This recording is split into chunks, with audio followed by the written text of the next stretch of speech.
In 1917, Woodrow Wilson formed the Committee on Public Information, also known as the CPI. It was a propaganda agency, and its purpose was to build support for the war with the American people. The CPI, run by a man named George Creel, was known for its crude tactics, blatant exaggerations, and outright lies. However, one member of the CPI, Edward Bernays, had a much more subtle approach. Rather than resorting to lowbrow tactics, Bernays studied the mindset of the American people, and then based on his observations, he created a campaign to promote the idea that America's purpose in the war was to, quote, make the world safe for democracy. This meme was wildly successful, so much so that it continues to be used even to this day. Edward Bernays was Sigmund Freud's nephew, and like his uncle, he was an avid student of human psychology.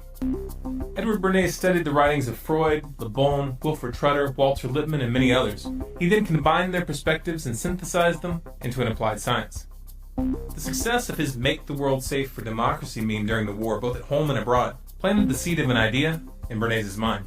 Could group psychology tactics be applied during peacetime? When I came back to the United States, I decided that if you could use propaganda for war, you could certainly use it for peace. It occurred to me that any young debutante who was aware of the times and of herself as a woman being discriminated against would be delighted to walk in the Easter parade with her beau, to dramatize the idea that cigarettes were indeed torches of freedom, to validate and to invalidate the taboo against women smoking.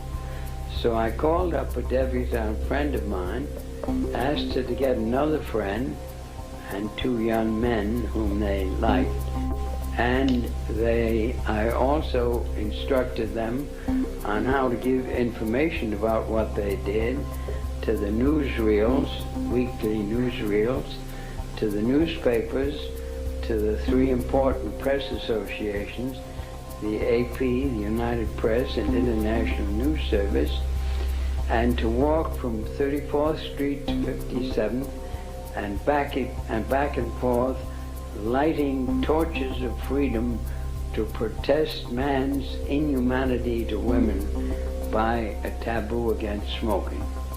Next morning, there wasn't a newspaper in the United States, even the New York Times had a front page story, "Debutantes light torches of freedom to protest man's inhumanity to women by a taboo against smoking, lighting cigarettes in their walk." The interesting thing to me was that within 3 days, the newspapers, without any intercession on my part, published accounts that women were smoking in Union Square in San Francisco, in Union Square in Denver, and on the Boston Commons. This was Bernays' specialty, engineering social trends for clients, and he was very, very good at it. Perception was now a commodity for sale of the highest bidder.